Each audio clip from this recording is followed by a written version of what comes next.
50 years ago, time of great social change. Postal, right in the middle of it.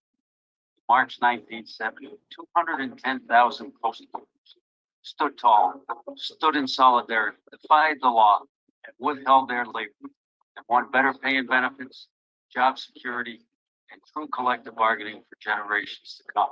I started working at the post office in 1958. In 1963, the salary was $1 and change an hour. You could be standing in line at the clock and they walk up and tell you you're not punching in, go home. If there wasn't enough work, they make you punch out and go sit in the swing room. I said, I'm making $1.78 an hour.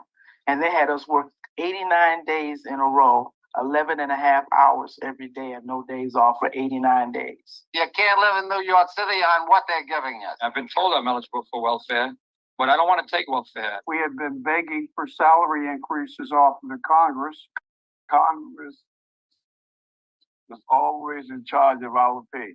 They gave themselves a big raise and gave us nothing. Well, that's when the stuff hit the fan. They called the news media in and they asked the question, are you ready to strike the post office? We gave a resounding yes. Hell yes, we're ready to strike the post office. For the first time ever, letter carriers went on strike. And mail service in and out of New York was suspended. We want to work, but this is the only means we have of letting Congress know that we cannot take it any longer. Either they give us what we should have, or we will stay on strike until hell freezes over. And it was just built up anger and tension and the support of our brothers and sisters in New York that caused those in Cleveland and Chicago, Detroit, Los Angeles, San Francisco to walk out. Since Wednesday, when 6,500 New York City letter carriers refused to shoulder their mail pouches, the strike has spread from coast to coast. Now it directly affects 14 states and has involved about 200,000 postal workers. It was a hardship because you wasn't getting paid. You didn't know how long it was that you were not going to get paid. My kids were 10, 12, and 14. So I sat down and told them exactly what would happen if there was a strike and if I got fired. They said, Mom, you can go ahead and do it. At 9 o'clock, all of us got up and instead of walking to the locker room for our break, we walked straight out the door. I don't know what happened after that in the aisle. We didn't come back. We just all walked straight out the front door. I'm gonna wait for the next few days. We set up a picket line in front of the Pittsburgh post office. And the first letter carrier driver, he wasn't going to cross our picket line. So he got up, parked his truck in the middle of the street and jumped out and refused to cross the picket line. And then all these line of postal trucks behind him, the letter carriers jumped out. Their strike is illegal, but there is not much the government can do about it. We figured that we were going to jail, but we believed in what we were fighting for. It's actually the largest strike ever against the U.S. government. It was unlawful. Think about the guts where workers defied not only their bosses, they defied the government they worked for. They defied the president of the United States that ordered them back to work. And they stood strong when the troops came in to try to move them in. I know it's against the law. That's in the Constitution. It's in my contract. If they want to put me in jail, put me in jail.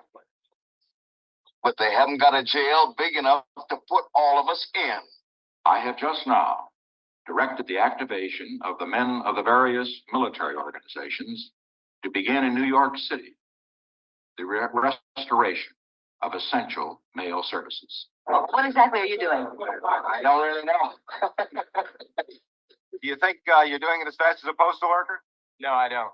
No. They did get a few supervisors to drive trucks of mail, and one of them didn't know how to close the door and lock it on the back of the truck. So the mail bag fell out on the freeway. It is a domestic crisis with a potential economic impact, perhaps the greatest since the Depression. In the financial district, there was no way to schedule a stockholders meeting because there was no way to notify the stockholders or mail out the proxy statement. When the mail stopped coming, everything stops. So everybody was looking forward, but we going back. Actually brought corporate America and Wall Street to their knees. And that's what we mean by power. Each day we thought about, it was getting to us closer. Oh my God, we're working for the United States government, what they gonna do to us. So that's 10 days later. Hallelujah. And then what we found out, it worked out. We shouted with joy. Retention of civil service status, compressing the 21-year time to get the top step to 8 years, collective bargaining, and binding arbitration. Certainly you would not disagree that this is a wonderful package. Those of you normally scheduled to work at this time, return immediately to duty to serve the 200 million Americans who are entitled to service. Out of the strike, the post office was reorganized. The American Postal Workers Union was born out of the merger of 5 unions. And postal workers have continued to reap the benefits through struggle, through continuing struggle of collective bargaining over wages and benefits, a right that other federal employees do not have. So when I got back to work, the mail was almost reaching the ceiling. You know, they would welcome us back because nobody else could do the job that we were doing. And they're still doing a good job today. It was a matter of getting better working conditions, decent pay, the right to really bargain collectively, you know, to have a real union. Between 1970, before the strike, and a year after the strike, I went from making $2 an hour to $5 an hour. 6 months later, $6 an hour. It gave us a decent life. We had fought for something that we needed to fight for, not just for ourselves, but for really for our families. And when you're in a union, it's about not only what's good for you, but what's good for all of us. You was fighting for respect. You was fighting for your rights. I am very proud of what they did because it showed American people that as post office employees, we were worth something too. And as the struggle continues today, to save our jobs, to save our union, to save the public post office, and uplift the 99%, we continue to draw strength and inspiration from the historic postal strike of 50 years ago.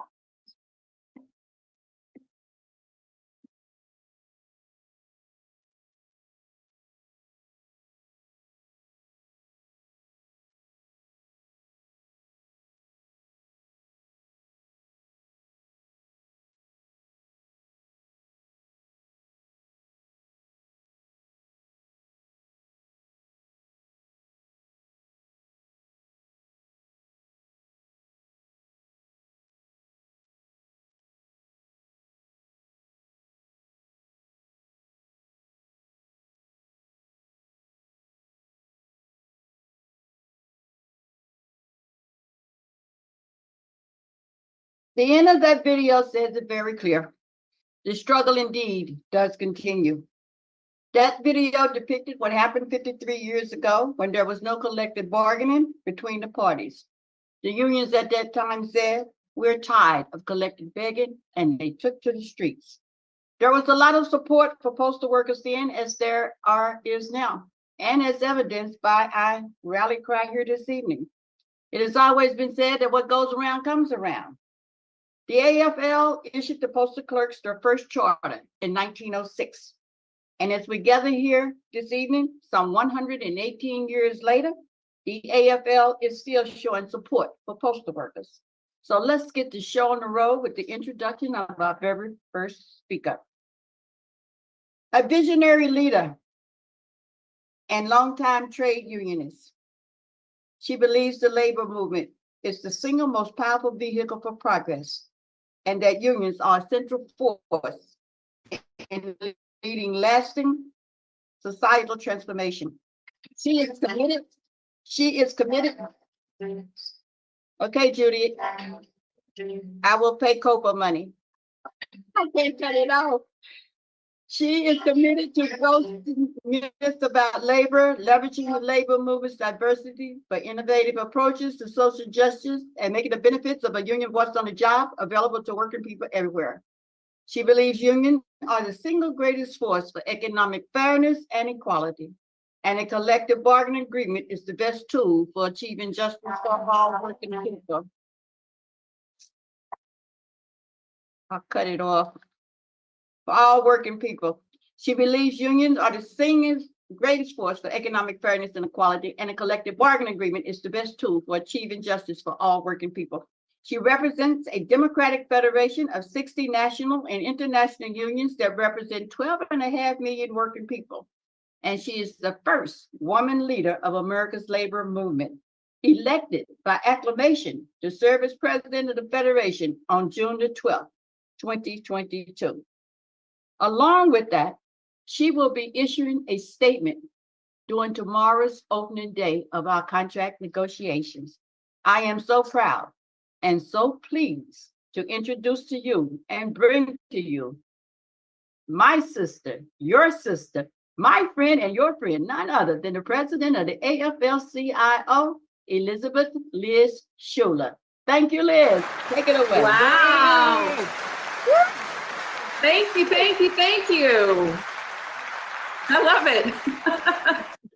Thank you so much. Hello, APWU, and to the best secretary treasurer on the planet. Thank you so much, Liz Powell, for that welcome. You are an inspiration to so many, and especially women leaders across the country, including me.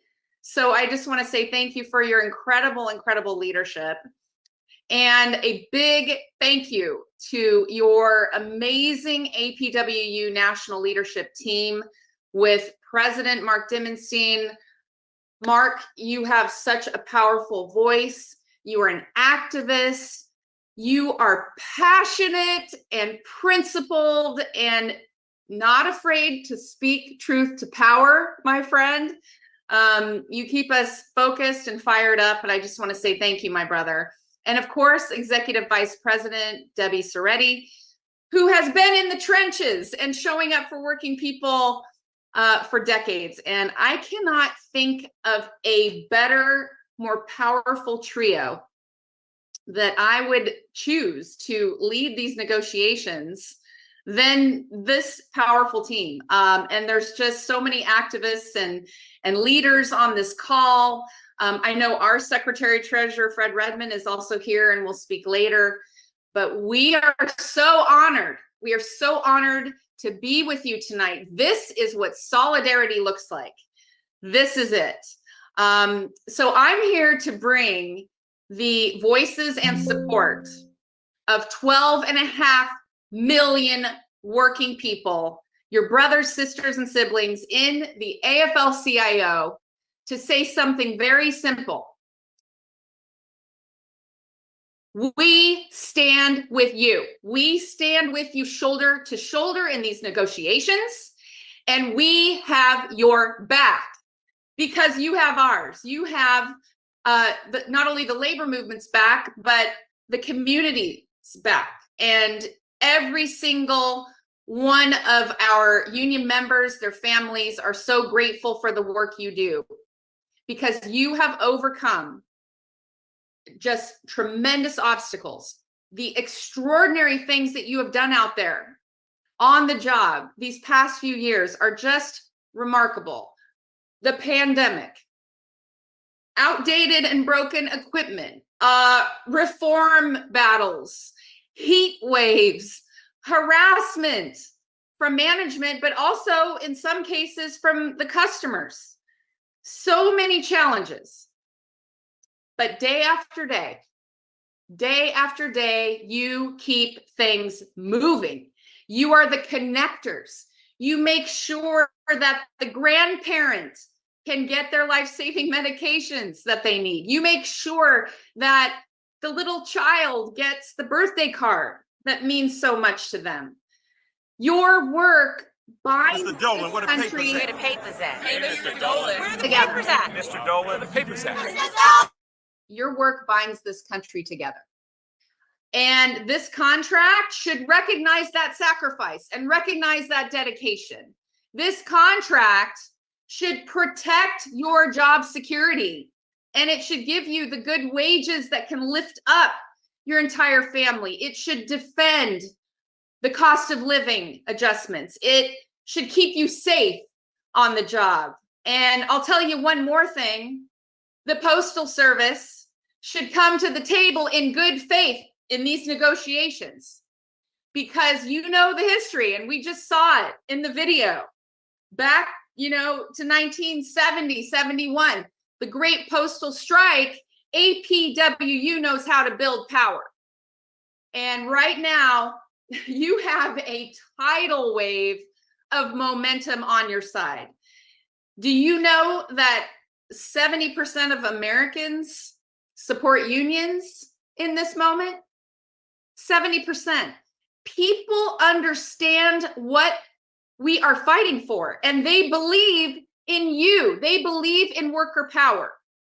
And they know that each of you are the glue that binds this country together. And those management folks, they should see that, and they should pay attention, because when they show up to that collective bargaining table, that is the momentum that is surrounding these negotiations. So let's go into tomorrow with absolute confidence. And let's remember, if we stand together and we stand strong, there is nothing that can stop us. So we have your back. We can't wait to see you win a contract that secures a bright future for every postal worker in this country. Thank you, thank you, thank you for your solidarity, your activism, and your courage. Back to you, Liz. Thank you, Liz. My namesake. Yay! And our We're birthday. so happy and so proud that you were able to be here with us this evening. And Liz, hang out with us as long as you can. I see a very familiar face on the screen, and I got to rearrange things a little bit here. This gentleman has fought tirelessly for working families, focusing on the shrinking middle class and growing gap between the rich and everyone else. He has been called a practical and successful legislator. He's a friend of postal workers and has always been there when APWU needed him, including this evening. Let's give a real warm welcome for the senator from Vermont, none other than Senator Bernie Sanders. Welcome, Bernie. Thank you very, very much, Liz. And let me thank President Deinstine, who is, in my view, one of the outstanding trade union leaders in this country. And let me thank the 200,000 postal workers with the APWU for the great and important work you do for the American people every single day.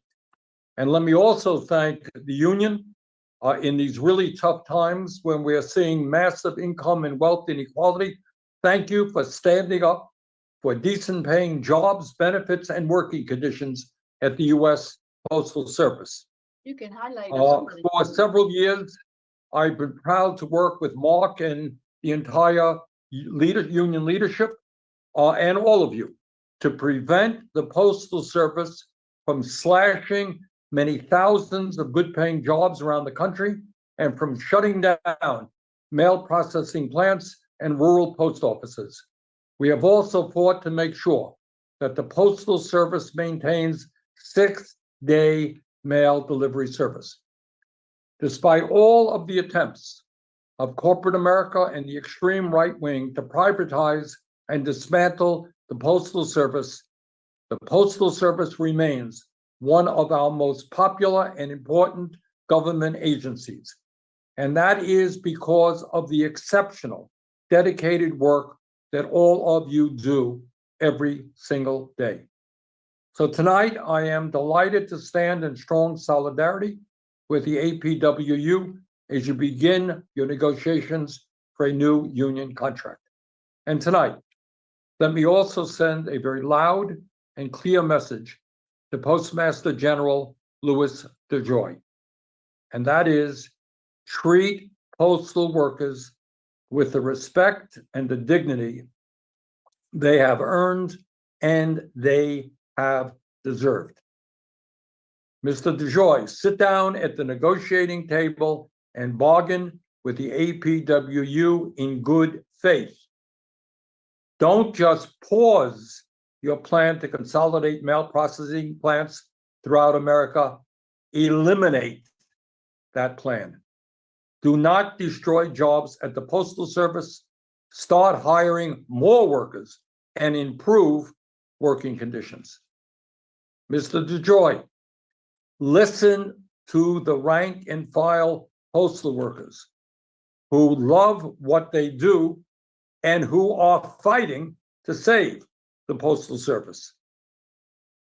My perspective is that postal workers are sick and tired of working longer hours for inadequate wages. They are sick and tired of ongoing threats to outsource jobs to private contractors who could care less about providing high-quality postal service. And these workers are sick and tired of being overworked, understaffed, and underappreciated. Mr. DeJoy, sign a new union contract with the APWU that is fair and that is just. As all of you know, the beauty and the strength of the Postal Service is that it provides universal service 6 days a week to every town and city in America, no matter how small or how remote. The Postal Service helps keep our economy strong. It supports millions of jobs in virtually every sector of our economy. In addition, it provides some 600,000 good-paying union jobs to Americans from every walk of life, and it is the largest employer of our veterans. For nearly 250 years, and enshrined in our Constitution, the Postal Service has played an enormously important role for the people of our country and for our entire economy. And in a rapidly changing world, that mission today remains as important as it has ever been. So tonight, I am proud to stand with all of you and with the APWU. Together, we will do everything that we can to save, to strengthen, and to expand the U.S. Postal Services. Keep up the great work, and thank you all very much. Thank you so very much, Senator. Thank you so much for taking the time to be here. And just so you all know, Senator Sanders will also be issuing a statement during tomorrow's opening session. So we're very thankful for that. We love you, Bernie. Thank you. Love you too. It takes a lot to make the world go around, and none of us are islands by ourselves. One of our sister brothers union know exactly what collective bargaining is all about as they continue their struggle for a decent contract. Let's welcome the president of the National Association of Letter Carriers, none other than our brother in the struggle, Brian Renfroe. Take it away, Brian. Thank you, Liz. Well, it's great to be here. It's not often I get to be together with two of my three favorite people named Liz. And I say three favorite people because the third one is my sister. No, it's a pleasure to be able to join you. Certainly want to express my appreciation to my good friend and brother, your president, Mark Deinstine, for the invitation. It's great to be able to spend a few minutes and be a part of your event. So it's probably people here know. I know a little bit about collective bargaining. I've been doing it with the Postal Service for a little bit that I want to share in regards to what that experience has been like and collaboration. And there's really no area in which we work together and have a common interest more so than in collective bargaining. In this round of bargaining, maybe more so than any one of recent memory, our primary goals in collective bargaining are essentially the same. Now, certainly our collective bargaining agreements have provisions that are specific to our crafts and that type of thing. But as far as your goals that are no secret to anyone as you enter this round of bargaining, are very similar to what we have been working to achieve here for the last year or so. So as we sit here right now, basically on the doorstep of interest arbitration, I will share with you that we are still very heavily engaged in negotiation with the Postal Service. I am often asked by my members and others, why is this process taking so long? And the answer to that is very simple. In this round of bargaining, we believe it's time for us to make significant gains. And while we certainly are always focused on maintaining protections against things like subcontracting and certainly protecting our cost of living allowances and those type of things, we believe in this round of bargaining that it's time for us to go on the so.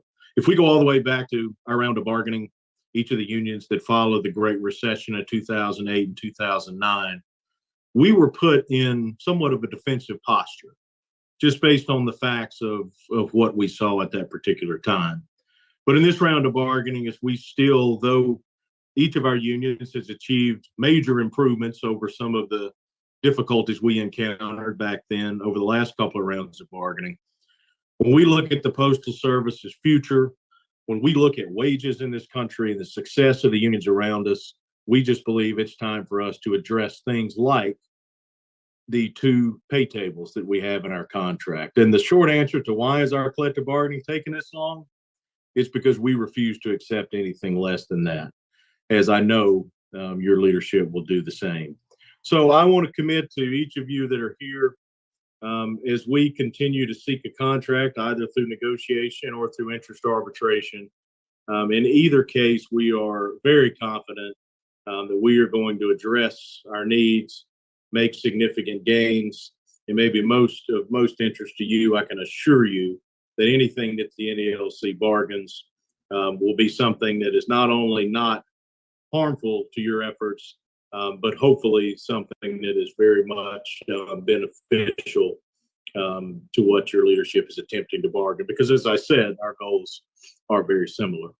I know tomorrow is your official opening, something I've had the pleasure of being a part of in years past, and certainly with my union have been a part of kickoff events like that. And, there will be, I'm sure, a number of people present, and Liz has referenced a couple of statements, and I'll just tell you, my statement on your collective bargaining has been made through our efforts for the last year or so directly with the Postal Service. And as Brother Deinstine knows, as he and I discuss these things fairly often, I can assure you that NALC will be there to not only stand in solidarity, not only support, but actively do whatever it is we can do to support your efforts, because our fights are not only similar, our fights in many ways are the same. And we really believe in the power of solidarity, the power of working together. And I think our efforts in collective bargaining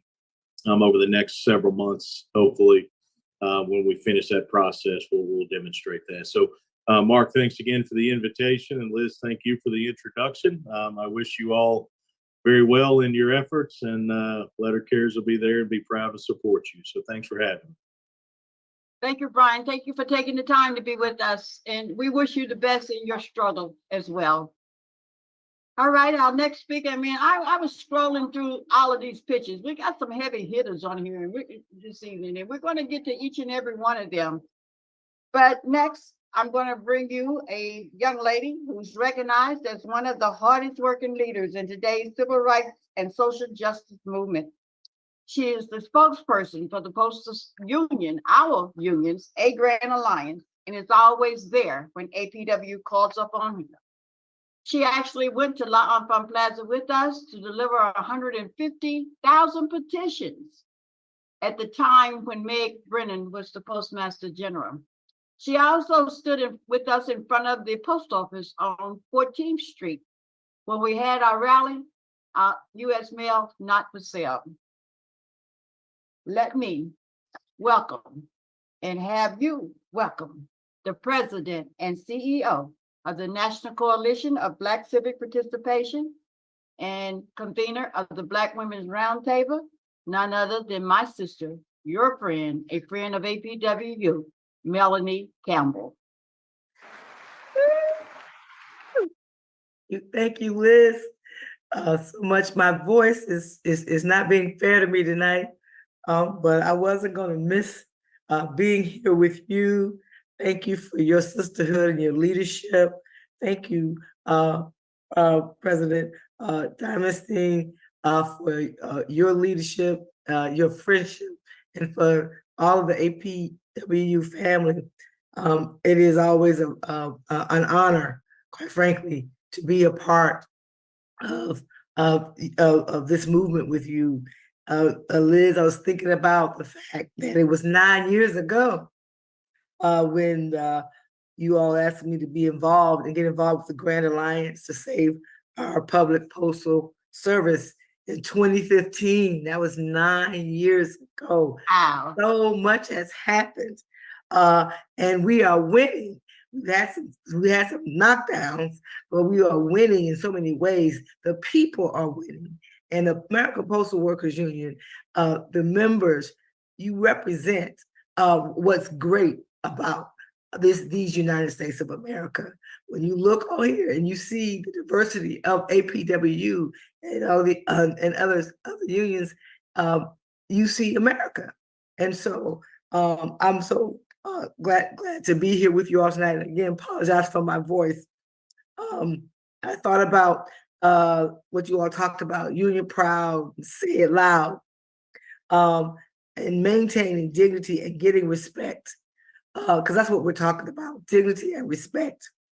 And you think about 68 years ago, Dr. King was there with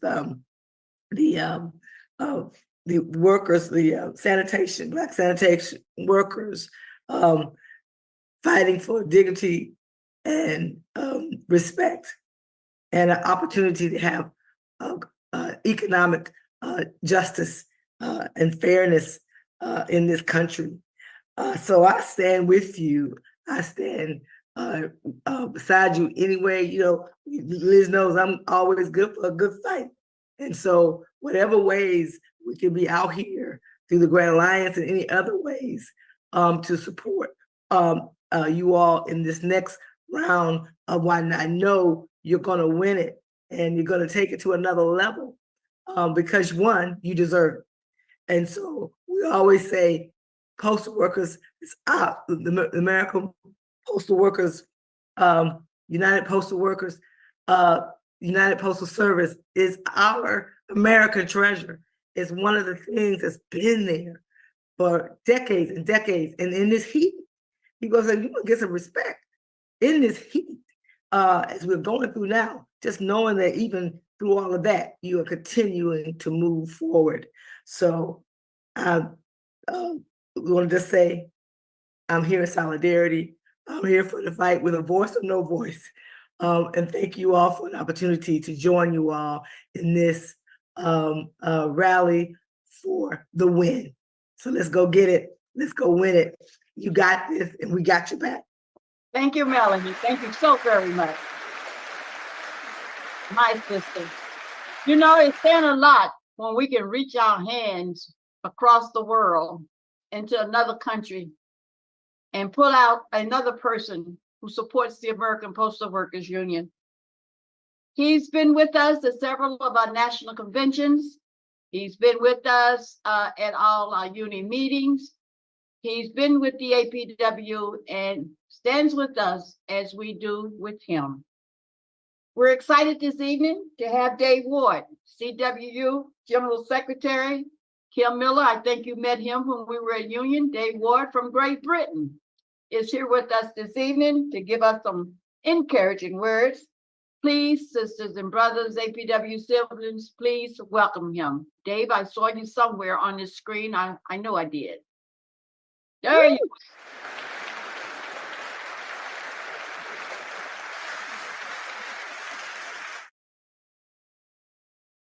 You're on mute, Dave.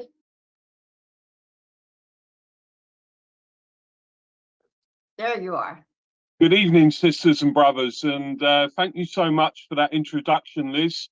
It's good to be with you all tonight, and also my good friend, Mark Deinstine, who I want to echo, in my view, is one of the best trade union leaders that I've seen across all of the postal unions in the world.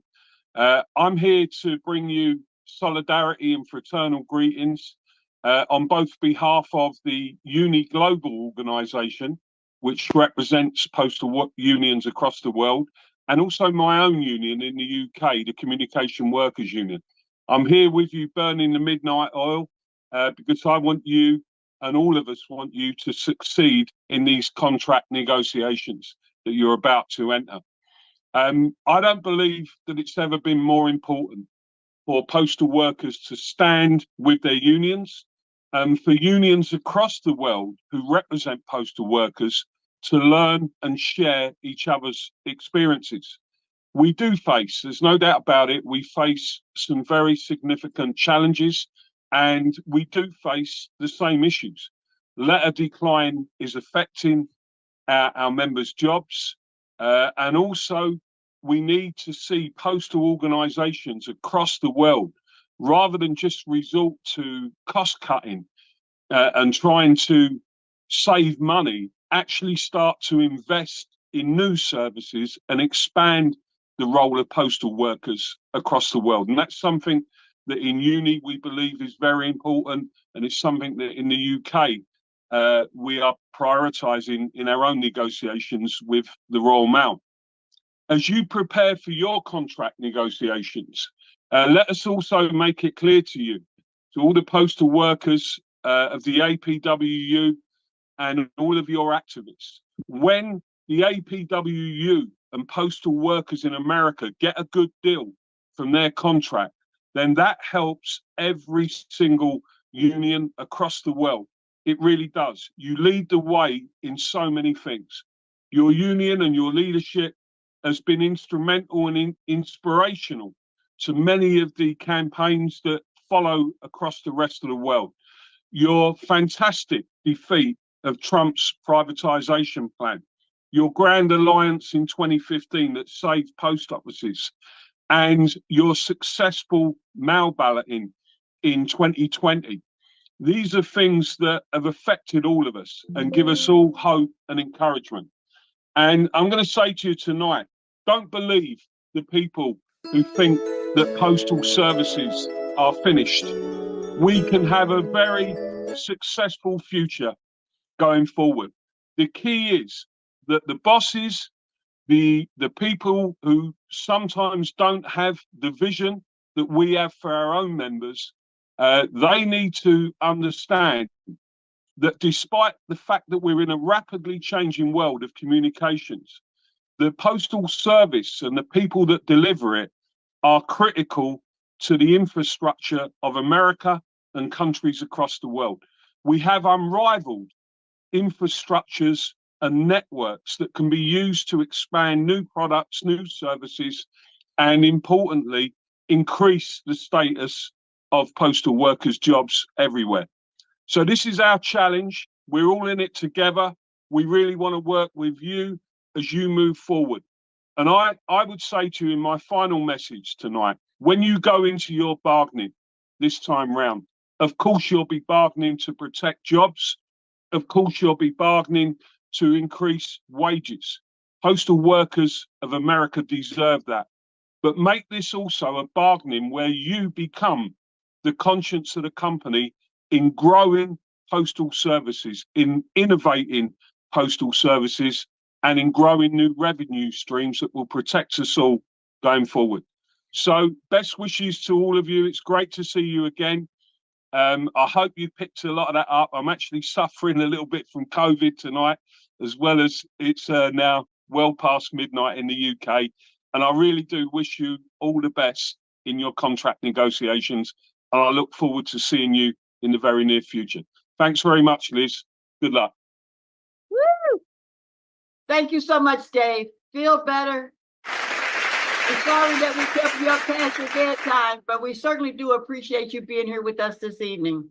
I Thank certainly you. do hope that we have a lot of our members that's watching this through live stream, just so you can experience and feel the thrill of how many people you actually have who support you and support us in our everyday struggle. It's not often we do this, and at some point, maybe we shouldn't do this just when we're having a rally. Maybe we should do this just every now and then, because it's always good to bond with each other. Which brings me to the next speaker that we have, a special bond with this young lady.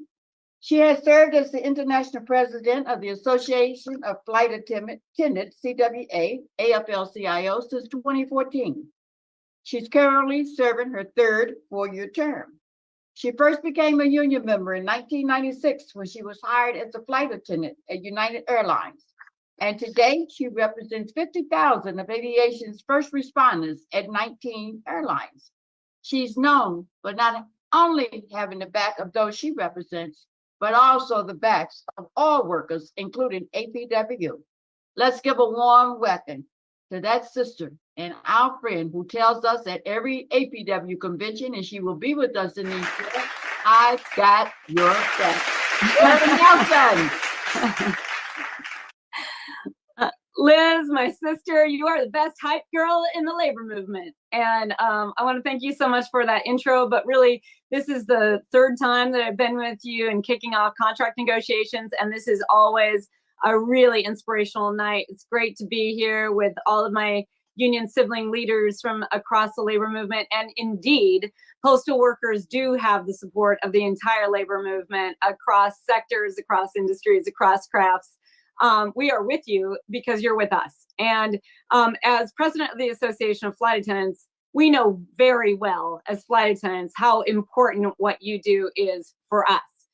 We carry the mail on our planes and are a part of the system that you make possible for this entire country since before our Constitution was even formed, to make sure that our communities are connected, that people can get their medicine, that people can get their checks and be able to have a secure retirement. It's all connected through the Postal Service.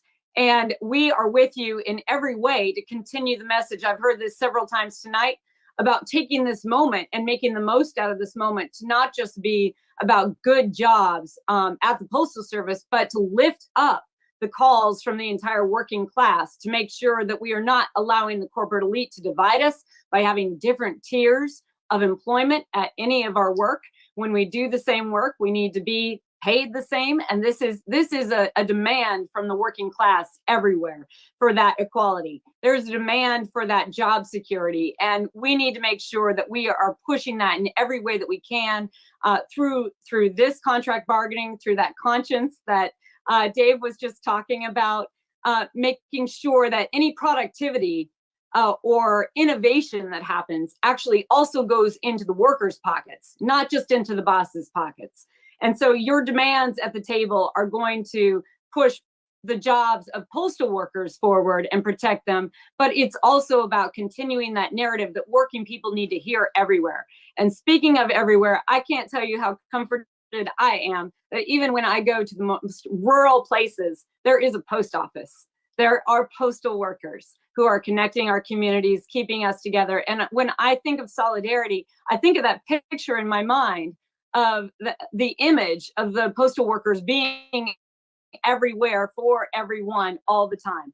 And so, as you said, Liz, flight attendants have your back in this contract bargaining. We're going to be with you out rallying. We're going to be with you with the spirit of the great strike in 1970 that said that even if you say that we don't have the right to collectively bargain, we are going to take the rights that we are due. And you set that example for the rest of the labor movement. That's the kind of fighting spirit that we have to take into these contract negotiations and contract negotiations across the labor movement, across industries and sectors, both private, federal, and public sector. And so we are with you. We've got your back every step of the way. And there are flight attendants flying over us right now, raining down solidarity on this event. And happy to stand with you in this fight and every fight going forward. We got your back. Thanks so much. Love to my dear friend, Mark Deinstine, and your president, and Debbie as well, and my good sister Liz Powell. Love to all of you. And again, we've got your back. Thank you so much, Sarah. Thank you so much. Don't y'all just love the way that our guest speakers have the same background that we do, which means they're truly with us in support and solidarity. Marilyn Wiley, I know you were here. Great job, young lady. Great job. Madeline. Thank you. Good work. You're welcome, sweetie. Now, I have the great opportunity of introducing this next gentleman, who on June the 13th, 2022, was unanimously elected to the position of AFL-CIO Secretary Treasurer as the highest ranking Afro-American officer in the history of America's labor movement. I'm extremely honored to have been the second person to second his nomination for that position. He's a member of the United Steelworkers Union, USW, and has spent his entire life fighting for racial justice in the workplace and throughout our communities. He has worked with USW allies across the country in responding to attacks on voting rights and in combating economic inequality. Let's give it up for the AFL-CIO Secretary Treasurer, our brother and our friend, Mr. Fred G. Redmond. Well, thank you very much, Liz, for that warm and kind introduction. And I just want to give a big shout out to my brother, Mark Deinstine, our president of APWU. Mark is one of the most courageous, committed, and visionary labor leaders that we have in our labor movement. And I'm so proud to call him my brother. And to Sister Debbie Zaretti for your dedication and for your unwavering service. I come to you tonight, not only as Secretary Treasurer of the AFL-CIO, but I come to you tonight. Next year, I'll be celebrating 49 years of marriage to a retired member of APWU. My wife, so I feel like I'm part of this family. For 24 years, my wife was first a mail clerk, then she worked in the finance cage at the Oak Brook, Illinois post office, and we feel so connected to your struggle. And APWU has been very, very important to my family, to my wife, and to all of us. So I just want to say thank you to the 200,000 United States Postal Service employees and retirees that APWU represent. Look, you serve everyone, everywhere. You serve them efficiently with dedication and pride. You deliver for the American public day in and day out. And now it's time for the Postal Service to deliver for you. Fred, you went on mute.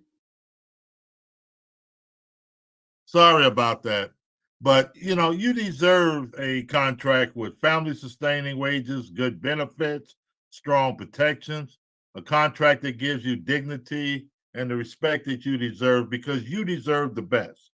Remember, when you open up your negotiations tomorrow and throughout this entire process, you must keep in mind that you are the best of America, and America owes you the best contract. And I know that you'll get it, because nothing can stop the members of APWU. Not extreme weather, not extreme attacks fueled by corporate interests or tax design to weaken the union so that they can more easily privatize your jobs and jeopardize your pensions, and not the extreme attack by politicians that's hell-bent on destroying our democracy. Nothing can stop you. And nothing can stop a united labor movement. As President Schuler said, the 12.5 million members and 60 affiliate unions of the AFL-CIO are with you every step of the way, and we're going to make sure that you get the fair contract you deserve. And we're going to let them know that this country doesn't work without you and workers throughout this country. This is our moment. This is our country. We're strong, we're powerful, we're united, and we're going to secure a future that works for all of us. So best of luck to you. We'll be with you every step of the way. Thank you very much. Thank you, Fred. Thank you so very much. All righty now. How we doing, everybody? We doing good? Y'all hanging in there? All right. What can I say about this next individual? A lot, as we're both from the great state of West by God, Virginia. He is a sixth-generation coal miner and one of labor movement's most staring and sought-after orators. He became president of the United Mine Workers on October the 22nd, 1995. In 2001, he negotiated a new national agreement that provided a first ever 30-year and out pension provision regardless of the age, which has benefited approximately 3,000 United Mine Workers of American members to date. In 2019, after a decade-long fight, he secured the health care and pensions of over 92,000 retired miners by working and fighting for the passing of the Miners Protection Act and the Miners Pension Protection Act. In 2023, he became the first president in the history of the United Mine Workers of America to be elected by acclamation by the membership for 7 consecutive terms. Everybody, please welcome my dear, dear friend and brother from the great state of West by God, Virginia, Brother Cecil Roberts.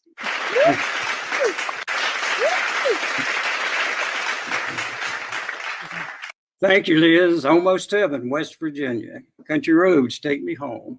I want to thank you, Liz, for that wonderful introduction. I want to thank Mark for his friendship over the many years. But I think more importantly than that, you mentioned the 92,000 retirees. They were about to lose their pensions and their health care after a lifetime in the coal mines. Our unions fought over this, fought in the bankruptcy courts, fought on the picket lines, marched, rallied. And one thing I can say, every rally, every march, every trip to Washington, there APWU was. You've had our backs. You've been beside us. You've lifted us up in these difficult times we have faced. Now it's time for coal miners and retirees to lift you up and stand with you. Isn't it remarkable what we're doing here tonight when you think about it? We just heard from a flight attendant who represents people 35,000 feet in the air. Now you're hearing from somebody who represents coal miners who are 2,000 feet underground and 3 miles back in the coal mine, and 90-some thousand retirees. I find solidarity to be a remarkable medication that we all take. But I'd just like to mention another woman that I am so proud to call one of our own. I just got back today from Ludlow, Colorado, where Mother Jones made a wonderful stand. In 1914, there was a strike in Colorado. And guess who was against us? The state government was against us. John D. Rockefeller Jr. was against us. He owned those coal mines. And when he was told, these strikers are willing to die for what they believe in, John D. Rockefeller said, well, I'm willing to kill them for what I believe in. And that's exactly what happened. Not only did 20 people die that day, but 13 women and children were burned alive, fighting for a decent living, a contract as you go to the table tomorrow. For years, Remember Ludlow was called out all across this country. So tomorrow, remember Ludlow and what people did. I'm going to leave you with this. The words of Mother Jones, who I think probably was the greatest inspiration to me ever. She said to all these strikers, she called them into a meeting in Trinidad, Colorado, where I stayed the last 2 nights. And she said, sure you lost this one. Sure you did, but they had bayonets. And all you had was the Constitution of the United States. In every endeavor, bayonets will win over the Constitution of the United States every single time. However, you must fight and win. You must fight and lose, but beyond all else, you must fight. And you are a fighting union, and this labor movement is a fighting labor movement, and you're going to win the best daggone contract you've ever had, because we are all standing in solidarity with you. We won't back down. We won't turn around. United we stand, divided we fall. Wrong to one is wrong to all. God bless you. Thank you, Cecil. Thank you so very much. And I'm so glad to see you got the background, and I'm so glad to see, not like 2021. Remember, we had to put you out and then bring you back because the sound wasn't working. You were ready for them tonight. Thank you, my brother. Next, we have a young lady who I was just with it over the weekend in Miami, who began serving as the national president of the A. Philip Randolph Institute, located in Washington, D.C. in August of 2004. First female to serve in that role. In addition, she was appointed as Civil Rights Director for the AFL-CIO in February 2021. And in expansion of that role, she was recently appointed as the Senior Advisor for Strategic Partnership and Racial Justice, AFL-CIO, reporting directly to President Schuler. A. Philip Randolph is like the post office.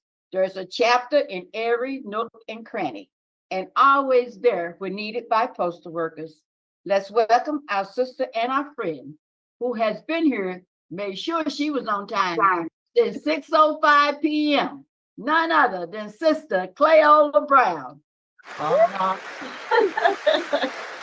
Oh my goodness, what a rally. I mean, really, what a rally. I sat here and I got super charged up listening to all of the fantastic speakers all across this whole video.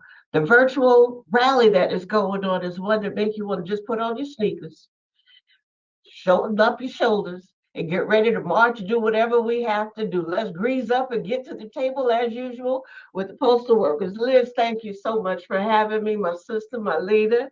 Mark Deinstine, let me say hello to you, and it's always a pleasure to be a part of what you're doing. Take a look, and I see Debbie that's on the screen from the very beginning as well. I'm nosy, that's why I stayed on so long, my sister. And of course, Judy Beard, who's always, her voice is always heard during the course of the fight. Now, I got a bone to pick. You don't put me behind Fred Redmond and the preacher Cecil Roberts, okay? Expect me to make some sense. But those are my leaders. So I may copy a little bit, but it's a good feeling. It's a good feeling to see the people in this struggle. But when I saw the video that you put on first, the roll was called. Mo Biller's name was lifted. Brother Bill Burroughs' name was lifted. Eleanor Bailey, these are people that we've had the opportunity to learn from and to work with. And then the worker that said, I will not carry another postal bag, but I will carry a picket sign. When the decision was made back then to go on strike. And I hear the same kind of fight in the voices of those who are still fighting for dignity and respect as they move forward, going to that table tomorrow. But I tell you what, folks will grease up in a heartbeat if they know they've got a partner sitting next to them, behind them, in front of them, wherever, for a struggle that they all have earned the right to get the requested items that are there on the table. Mark, you've done a great job since you've been the president of that union, and it's a pleasure to get to know you for real. I've watched you through several rounds of negotiations, but I've also seen you in the street during the course of the struggles around this country. The fight for respect never gets old. It just has to get stronger. The fight for good wages never gets old. The fight for dignity never gets old. It's our job to stand shoulder to shoulder when it's time to stand up and let our voices be heard. And that's why it is absolutely my pleasure to speak on behalf of the 129 chapters across A. Philip Randolph Institute to tell you we got your back. We can holler, we can fight. We will always be there no matter what. And always, always know, like the brother said in your video too, it's been the largest strike that's ever been held against the United States government. It may just be target practice for us going forward. But he also said there is no jail big enough to hold us all. And when it's time to step up, it's a pleasure to follow behind and stand beside the Postal Workers Union. Good luck tomorrow. Know that it's just a phone call and we can roll them out and we can march right along with you. Safe jobs are at stake, respect is at stake, fighting for dignity and saving the jobs and getting rid of that devilish two-tier system for wages is absolutely one that makes this kind of a struggle necessary. Good luck. We're right there with you. We're right there with you. Hello, my brother Cecil. Hello, my brother Fred Redmond. Take good care. Thank you so much, Clay. Before we do the next thing that we're getting ready to do, we're going to do a little wrap here. To all our guests who are still here with us, if you scroll through the pages in the gallery, you will find before you the offices of the American Postal Workers Union. They are our resident officers, our regional coordinators, our division directors, and our National Executive Board, who represents the membership of this great union. And with us this evening is also our rank and file committee, who constitutionally plays a role in our contract negotiations. You will be hearing from the chairperson and the co-chairperson later in the program. But let's do this other thing right now, because the gentleman that I'm going to introduce after you hear this rap video is the one who's responsible for this rap video, and it's called Mr. Dolan. Where are the papers at? We want to know. Mr. Dolan, where the papers at? Where the papers at? Hey, Mr. Dolan, where are the papers at? Mr. Dolan, where the papers at? Mr. Dolan! Where the papers at? Where the papers at? Yeah. We want a contract. We need a contract. Where the papers at? Where the papers at? Yeah, we need a contract. Yo, Vinny, hit them. They look at me like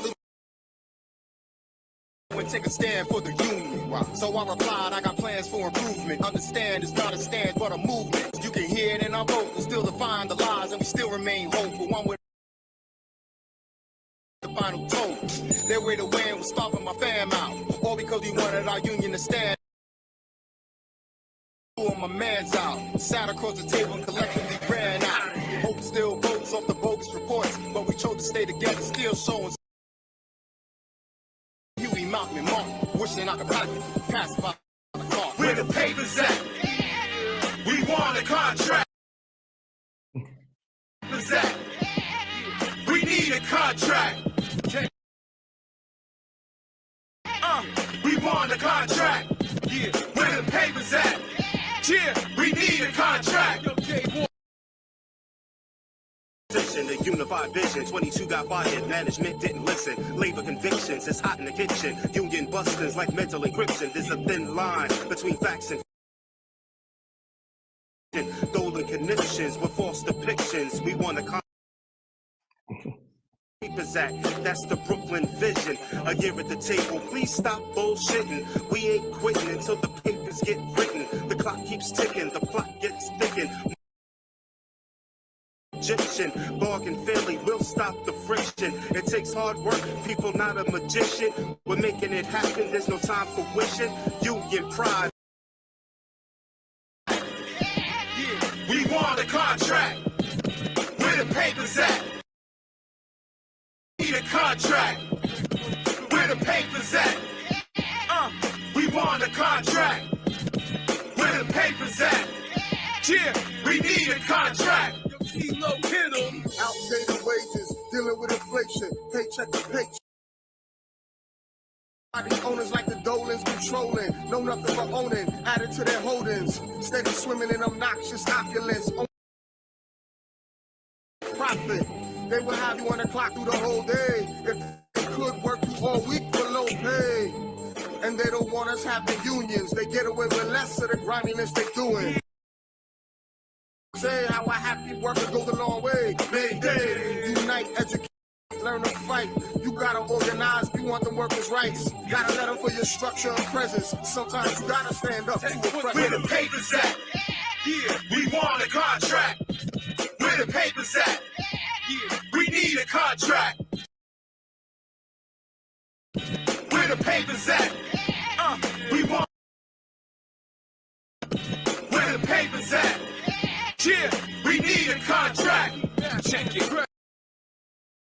22 hired, 22 had an opinion ignored by the employer. Doing right will set you free, but you can't be trusted. You're trapped by your greed. We want fairness, job security, a year negotiation. That's me, handing out raises to the tight footprint, but left out broke the same, we don't deserve it. Your tactics are whack, we won't back down, we want a contract. No lie, we'll live for technically sound, fighting for our brothers. 22 more came 22 strong, 22 more make 22 are back, 44 rules, more strength to our core. I bleed solidarity. Where the papers on a contract, we want a contract. Where the papers at? We need a contract. We need a contract. Where the papers at? We want a contract. We want a contract. Where the papers at? Yeah, we need a contract. Where the papers at? On a contract. Where the papers at? We need a contract. That? We want a contract.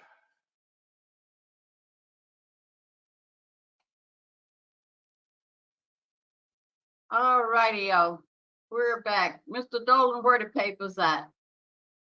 We had with us Derek Johnson, who's president and CEO of the NAACP.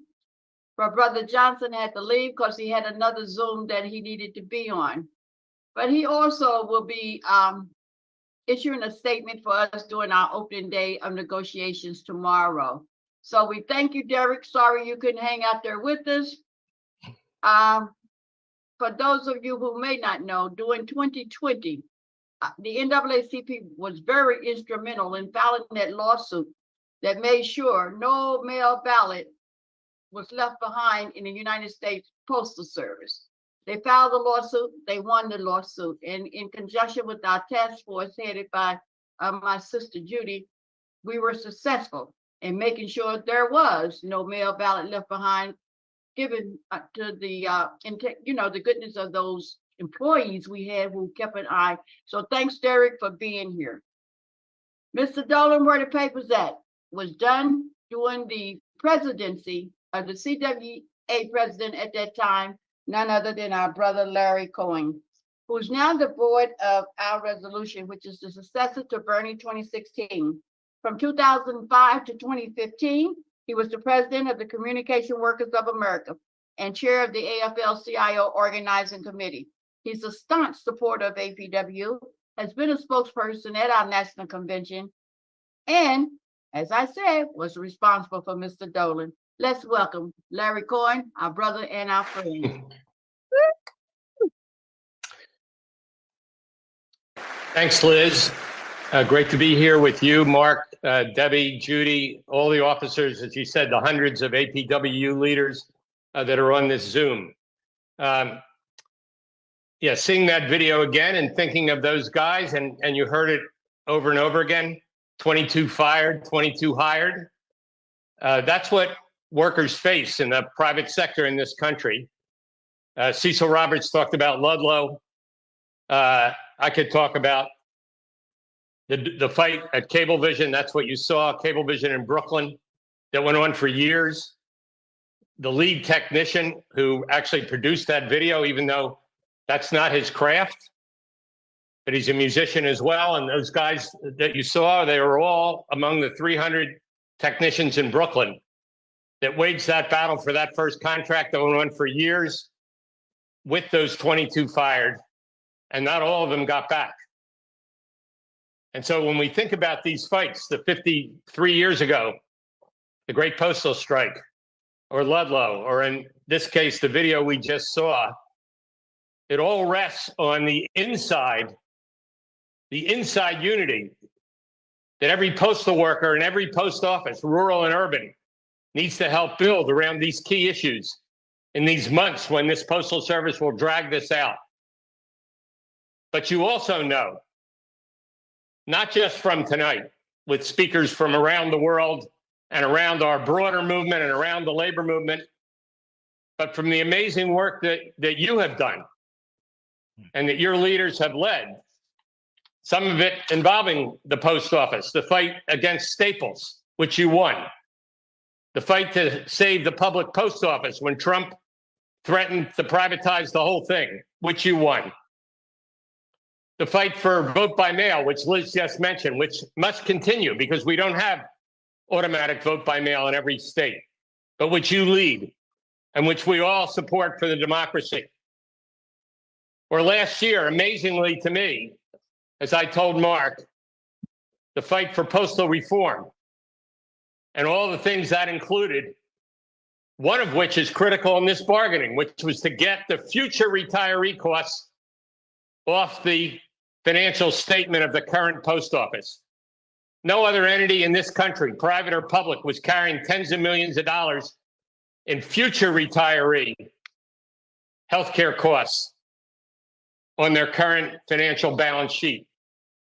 These are all fights you've won just in these last 10 years with these leaders.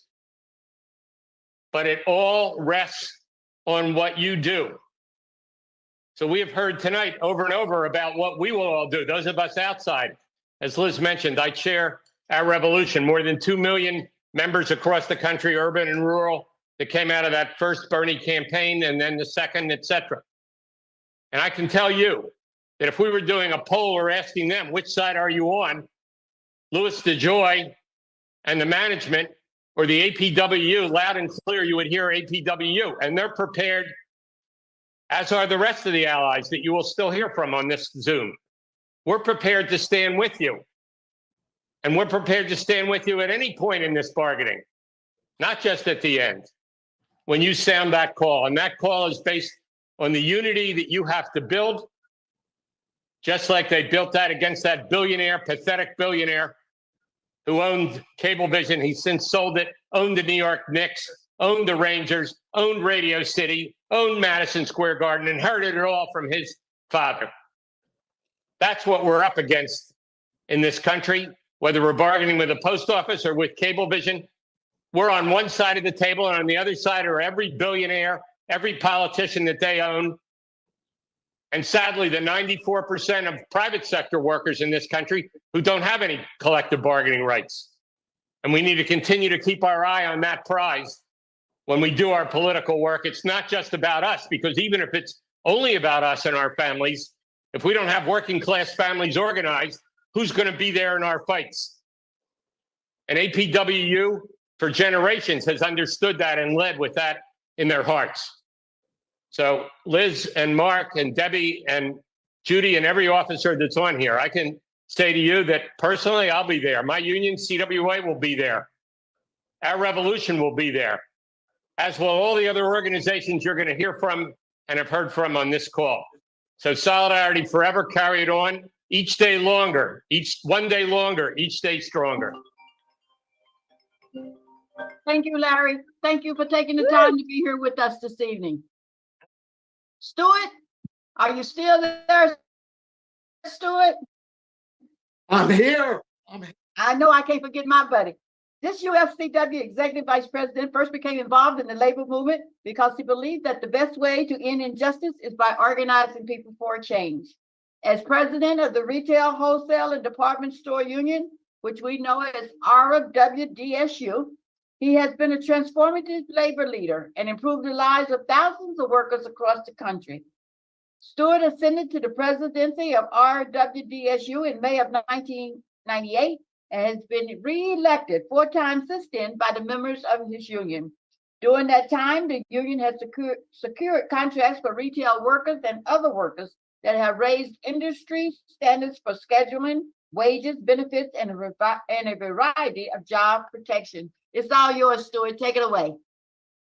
Thanks, Liz, and thank you, Mark and Debbie and Judy. I'm really thrilled to be here this evening. I have to tell you that there's a very special place in my heart for the members of your union. My father was a clerk at the Hartford, Connecticut Post Office and a rank and file member of Local 147 for 40 years. Even when he was drafted during the Second World War and was sent to Europe, he sorted mail. As a young boy, I would read every issue of the union's newspaper from cover to cover. even the page of really terrible jokes that were printed on the last page of every edition. My dad's union job made possible the food we ate and the clothes I wore. We would even go to the union facility every time I needed a new pair of eyeglasses. And it was a scholarship I received from my dad's local that helped me obtain an education. I was grateful then, and I will always remain grateful to the members of this great union. And I always understood as well the importance of having a union for working people who were struggling to survive. And I knew that being part of the labor movement was what I wanted to do with my life. But there was one important memory from that time that particularly stands out. It was when my father went out on strike during the great postal strike of 1970, which we've already spoken about. I remember the time very well. It was the leading news of the day. You saw the clips in the video. People hadn't thought that these workers would actually have the courage to do it, but they did it. One of the national vice presidents was from Hartford, and my dad told me how that union VP went into hiding and even wore a disguise. My father said he wore a wig so the sheriff wouldn't find him and be able to send him to jail. I was proud of my dad and all the other postal workers for standing up for themselves and demanding that they be treated with respect and paid the wages and benefits they deserved. And for me, I saw the power workers had when they stood together and demanded that they be heard. And they were heard. And the strike ended only after the workers negotiated their best contract in history because they stood together. And I was able to see within my own family the tangible difference that contract made for us. When workers stand together, we have power. We have the ability to make demands that have to be taken seriously. Bargaining is not supposed to be easy. It never is, but it is always worth it. You are only fighting for what is right, for what is just. You can't work remotely. You go to work every day. Your work is often invisible to a lot of people, but what you do is essential. And society cannot survive without you and so many others like you. And you deserve to be compensated fairly with job security, cost of living increases, and safe jobs. And it's time to get rid of a two-tier system as well. And that is what you're demanding in these negotiations. And when you stand up for yourselves, and when you stand united in these negotiations, you are really standing up for all working people and how all of us deserve to be treated by society. A society where too few have too much and too many don't have enough. You are fighting for justice. And the entire labor movement is standing with you and supporting you because all of us, union members, Working people, we are all in this together, fighting for a society where working people are treated fairly. From my earliest days as a young boy, reading my dad's union newspaper, until today, and until tomorrow, you have my support and the support of all the members of my union. Solidarity. Thank Thank you. Thank you, Stuart. Thank As I sit here, I see we have a couple of congresspeople, a congresswoman and a congressman who has joined us this evening. So Sister Judy Beard, are you here and are you ready? Oh, definitely. I'm with APWU and we're ready all the time. It is my honor to introduce the Honorable Elma Adams, who serves North Carolina 12th Congressional District. She fights for justice alongside of us and has done so for years, even before she became a member of Congress. She happens to be from North Carolina, and so does President Mark Deinstine happens to be from North Carolina. The two of them fought together side by side for years prior to her election.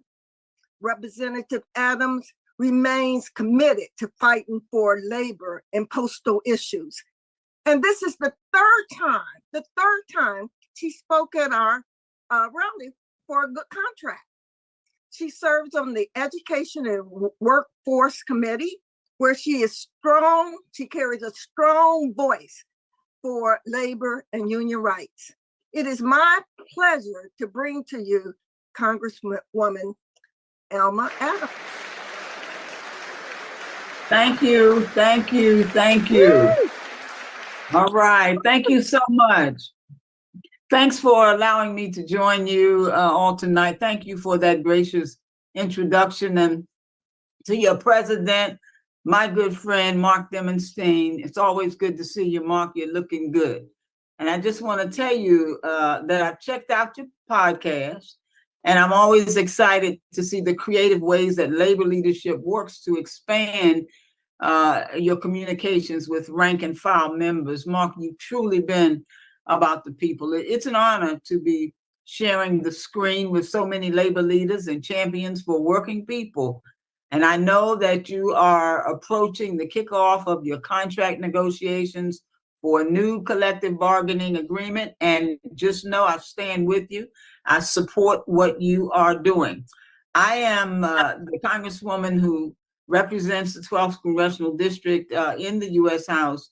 It includes Charlotte, Mecklenburg County, and a little bit of Cabarrus County. And just as we speak right now, Charlotte is booming with construction. And it would not be an exaggeration to say that every day it feels like there's a new crane on the horizon. And as you all know, with construction comes traffic. But these days, the traffic is from the increasing number of residents moving to our region. But I'm sure that's good news for this group because that means more customers for you to serve. These days, we get our mail in fancy lockers. But I never get tired of seeing the friendly white and blue of the United States Postal Service vehicle. And I don't have to tell you that the Postal Service is an important agency, as important as an agency as it gets. You handle 44% of the world's mail. You drive through searing heat and pouring rain or freezing snow to ensure that every last letter, every package, every parcel makes it into the right hands. Mail delivery is and must continue to be a public good. Unlike the private mail carriers, the USPS is a people-driven service. You've always been. In rural communities across the country, private mail carriers refuse to build facilities fearing a lack of profitability. Do you know who's in these communities? You, the Postal Service. You work for the people of this country, not for profits or shareholders. So I can assure you that I'm going to continue to fight against any attempt to privatize the essential services provided by the Postal Service. In the House, as you heard, I serve as the ranking member on the Workforce Protection Subcommittee in Education and the Workforce Committee. Alongside my Democratic colleagues, I've been fighting to preserve worker protections and collective bargaining rights and to pass legislation to improve the lives of working people. Legislation like the Social Security Expansion Act, the Social Security Fairness Act, and of course, the PRO Act. Some members on the committee, though, particularly those with rich friends, have launched a coordinated assault on organized labor and working protections. Why? Because they see your power. And they just know as well as we do that when working people come together and when we express the collective power that we have, we are a force to be reckoned with. The American Postal Workers Union, you represent over 200,000 employees, all of whom deserve a fair day's pay for a hard day's work. For over 50 years, APWU has protected, you've expanded your hard-won collective bargaining rights, and you're going to continue to do that. So let me just tell you, there's nothing more important to me than protecting the benefits that you all have fought so hard for. So hats off to APWU, all 100 and all 1,508 of them. I want to just close by calling on everyone who gathered here to make it clear the principle of public mail delivery in this country has existed for almost 250 years, and it'll continue to go on. And neither snow, nor rain, nor heat, nor gloom of night, nor cynical attempts at privatization will change that fact. So I thank you, my brothers and sisters, for allowing me to be with you tonight, and certainly know that I'm going to continue to stand with you. So thank you for this opportunity. God bless. Thank you. Thank you. Thank you, Congresswoman. It's always good to see you wearing those beautiful hats that you wear. All right, thank you. Mad Hatters is coming up October 12th. All right. All right, Sister Beard, we have another congressman with us. Yes, we have the Honorable Brian Fitzpatrick of Pennsylvania, 1st Congressional District, who's been a representative since 2017. And Congressman Fitzpatrick is such a strong fighter of postal workers and workers in general. He has actually, this Congress supported HR 20, the PRO Act, HR 82, the Social Security Fairness Act, HR 5995, the Federal Retirement Fairness Act. He has also been a strong supporter of collective bargaining agreements. HR 8426, the Public Service Freedom to Negotiate Act, was one of his co-sponsors. We are so proud of our members of Congress on both sides of the aisle that stand up for postal, stand up for workers, and stand up for justice. It is my pleasure to present to you Congressman Fitzpatrick of Pennsylvania. Thank you. Thank you so much, Judy. That was very kind. Good evening, everyone. First, thank you to President Deinstine, the American Postal Workers Union, sincerely for your tireless advocacy on behalf of the amazing workers, not just in my district, but across America. I represent Bucks and Montgomery counties in Pennsylvania. We have some of the best postal workers in America, but I've had a chance to meet so many of you across the country. And to all the other leaders here with us today, you know, me and my colleagues who are your advocates on both sides of the aisle applaud your efforts to champion, empower, and support these fine men and women who serve communities across our nation day in and day out. Postal workers make up the nation's largest group of civilian federal employees, and that's important, particularly as we enter this bargaining period. You are the backbone of our nation, from the delivery of vital medications at home, delivery of home goods, to commercial products and other necessities that you deliver. Americans depend on the United States Postal Service each and every day for life-saving and life-sustaining issues, as well as matters pertaining to their economic health. As Judy mentioned, since entering Congress, there is not a single bill that I've let go past our desk without signing on to and co-sponsoring, including being the co-lead, along with Bobby Scott. He and I introduced the PRO Act, which, as you all know, is the Super Bowl of collective bargaining. We are not going to stop until we get that done. Introducing and supporting legislation, including the Postal Service Reform Act, the USPS Fairness Act, both of which were signed into law by President Biden in 2022. And I'm proud to, as Judy mentioned, co-sponsor the Social Security Fairness Act. That essentially would repeal the windfall elimination provision and the government pension offset. For too long, the broken WEP and GPO structure has unfairly treated those who served our country and our communities working in the public sector. This initiative will ensure that you and all of our hardworking American public servants and their families receive benefits that you have rightfully accrued during your years of service to the federal government. The expiration of the collective bargaining agreement in September, you all know this, it marks a pivotal moment, a time to ensure that the rights, the well-being, and the futures of our postal workers are protected and advanced.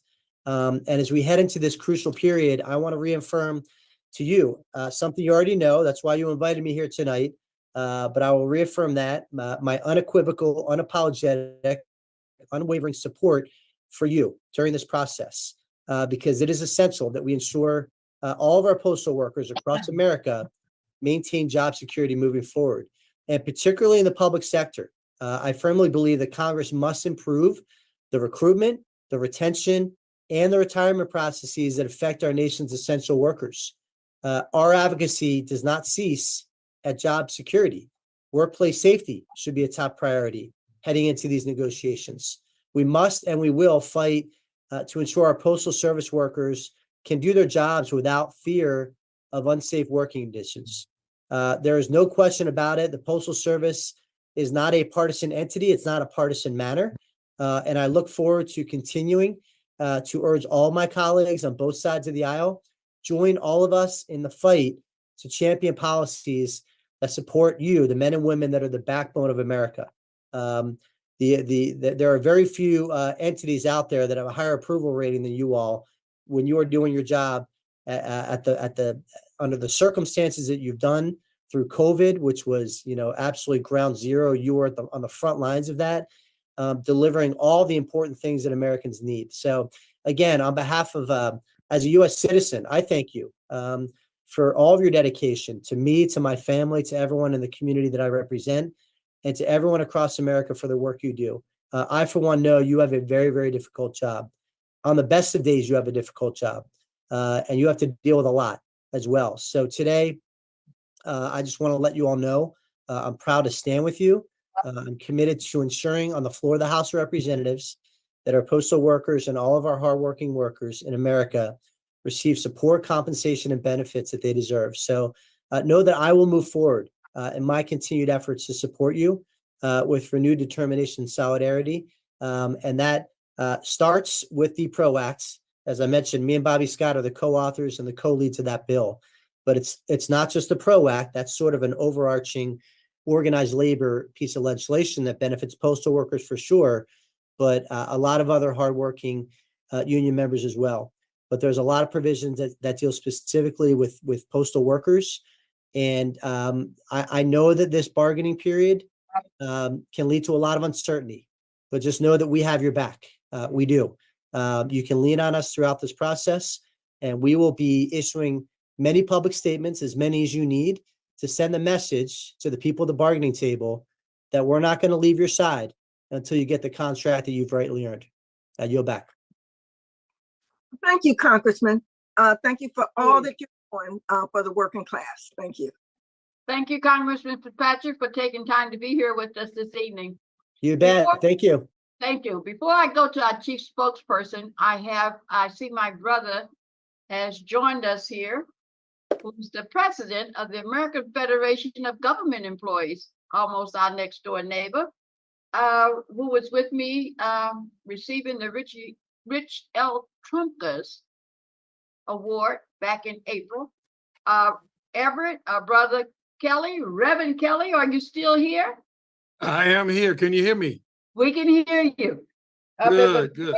Let me do my little intro now. He's the national president of the American Federation of Government Employees, which is the largest union representing federal and DC government employees. He began his first term of service as national president in February 2020 and was elected to another term during the 42nd National Convention in June 2022. A brother and a friend, President Everett Kelly. Thank you, Liz. Thank you so much. And I will never forget the day we shared together and was honor bestowed upon both of us. And I appreciate you for all that you do. I want to say thank you to Mark as well, Mark Deinstine, this illustrious president of the APWU. And I want to thank all of the leaders and elected officials that's been with us tonight. It's an honor to be here with you tonight as you embark upon some truly critical contract negotiations. And as you know, AFG represents 750,000 federal and DC government employees, and our members know what it's like to go into negotiations with the government. We understand the challenge and the stakes. That's why I stand here tonight in total solidarity with APWU. We'll work closely with you on numerous federal issues, and we will continue to do so throughout these negotiations. Our fight is interconnected, and our solidarity is unbreakable. As essential workers, APWU members keep the wheels of our nations turning. Whether it's delivering a birthday card that brings joy to a life-saving medication that brings hope and peace of mind, your too often unseen labor knits our country together from coast to coast. And for that, I say thank you. And every day, you connect America together with pride and dedication. Today, as you open your negotiation, we're at a pivotal moment in the labor movement. Bargaining, as Stuart said, is never easy. But this is a moment when the wind is at our back. The momentum is on our side, and we have to capitalize on this opportunity. I've seen firsthand the determination and spirit of APWU members, and I know you're ready to do so. And we at AFGE, along with union members all across the labor movement, are ready to stand with you as you demand what is rightfully yours: safe, well-paid jobs, where you're treated with dignity, fairness, and respect, where you can work without fear for your safety or worry about how you're going to make ends meet for your families at home. We have clear bargaining priorities this year. Number one, first and foremost, to protect job security. Your jobs are the backbone of this nation's postal service. We must ensure that every postal worker has the security of knowing their job is protected. It's not just about our livelihood, it's about continuing a reliable postal service that the American public depend on. Secondly, win good wages and increases and defend COLAs. We must fight for wages and reflect the essential work that we do. Cost of living adjustments are critical to ensuring that our pay keeps up with inflation that allows us to provide for our families. We deserve wages that recognize our contribution and ensure our financial stability. Third, we got to end the divide, the two-tier pay system or the pay scale for our all-career workforce. The two-tier system creates unnecessary division among our ranks. We must stand united and ensure that all postal workers are treated equally with the same opportunity and the same pay for the same work. An all-career workforce is essential for the strength and unity of our union. Fourthly, we got to ensure safe jobs. Every postal worker deserves to go home, every day, knowing that they've had a safe day. Safe work conditions are non-negotiable. We must demand environments where our health and well-being are prioritized, where safety protocols are enforced, and where we are protected from harm. These are not just demands, they are the foundation and the respect and dignity that we all deserve as workers. They are the pillars of the contract we seek to negotiate. And achieving these goals requires what I call the power of we. The power of we is our greatest strength. It is the force that propels us forward and the bond that unites us and the spirit that fuels our fight. When we stand together, there is nothing, and I want to say again, there is nothing that we cannot achieve. The power we is what won us the great postal strike in 1970. It is what has brought us through every negotiation since then, and it's what will carry us through this negotiation.